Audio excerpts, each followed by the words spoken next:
Welcome HEXplorers. In this video we cover the anatomy of race cards. In HEXplore It, races are species which complement and augment your role, giving you bonuses and a unique ability to use during the game. Let's take a look at favorite opponents first. Each race excels at a particular type of foe.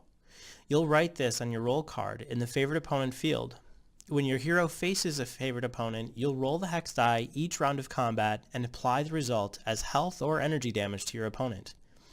In this example, our dwarf will do extra damage every time we face an undead opponent. Let's talk a bit about dice for a moment. Some dice in HEXplore It can explode. That is, when you roll a hex on the die, you re-roll the result and add the new result to the original total. The hex on the 6-sided die is a value of 6. Unless otherwise noted, there is no limit to the amount of times a die can explode. When it comes to favorite opponents, this can really be fun when it occurs. Your favorite opponents can often drive your strategies as you play the game. Let's take a look at racial modifiers. Each race's modifiers are balanced and unique to one another. At the beginning of the game, you'll add these modifiers to the base scores of the role you've chosen. Each of the 9 stats are present on each race card. In this example, we look at the dwarf combined with the nomad. After we add in our race's bonuses, our hero will look like this. Moving on to food rating. Each hero will begin the game with a food rating generally ranging from 0 to 4. This is the number of food you'll consume if you fail your survival roll during the skill phase each game turn. Record your food rating on your roll card.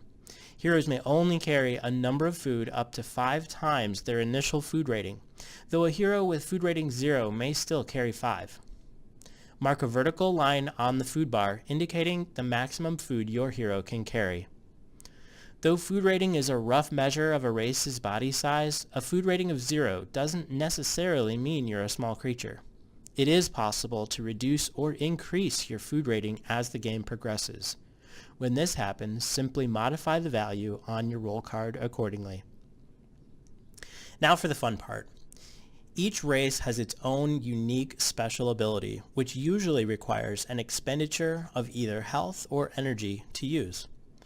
Unlike masteries, a hero's racial ability may be used at any time or as specified on the card, and is usually limited to 1 use per game turn or 1 use per combat. Let's take a look and read through a few.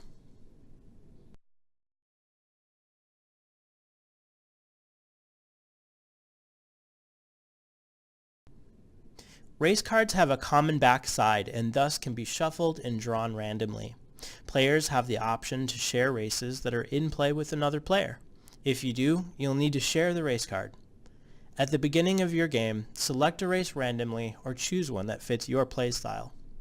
Head over to our website to use our random hero generator if you're having trouble picking a race for your next game. This concludes our summary. Thanks for checking out the anatomy of a race card.